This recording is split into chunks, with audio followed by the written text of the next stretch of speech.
வணக்கம். நான் உங்கள் இன்பராஜ். தினம் ஒரு தாவர வகையில் இன்றைக்கி நம்ம பார்க்க இருக்கிறது வந்து கள்ளிச்செடி. கள்ளிச்செடியில் ஒரு வகை தான் இது. இதோடைய உண்மையான அறிவியல் பெயர் எனக்கு தெரியல. ஆனால் கிராமங்களில் இதை வந்து மாட்டுக்கள்ளி, எருமாட்டுக்கள்ளி அப்படின்னு சொல்கிறாங்க. ஏன்னா கால்நடைகள் வந்து இதை உணவாக எடுத்துக்கும் அப்படின்னு சொல்லப்படுது.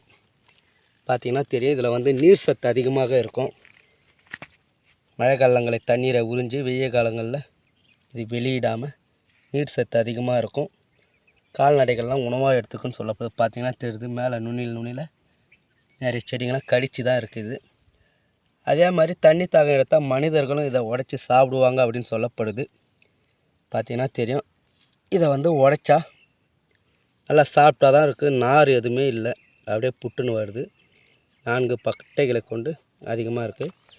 இது வந்து ஒரு கொடி மாதிரி தான் அப்படியே படர்ந்து வந்திருக்கு.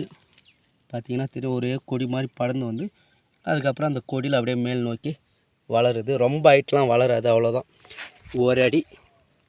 ஒரு அடிக்கு கம்மியாக தான் இருக்குது எல்லா கள்ளிச்செடியுமே. அதுக்கு மேலாம் வளரல.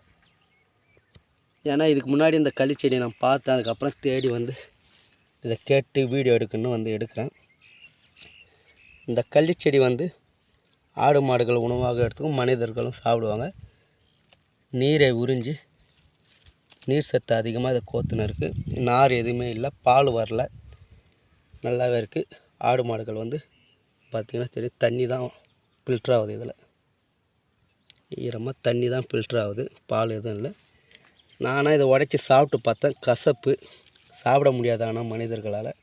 ஆனால் சொல்கிறாங்க தண்ணி தாகத்துக்கு இதை சாப்பிடலாம் அப்படின்றாங்க. வீடியோ பிடிச்சிருந்தா லைக் பண்ணுங்கள், ஷேர் பண்ணுங்கள், சப்ஸ்கிரைப் பண்ணுங்கள். நன்றி, வணக்கம்.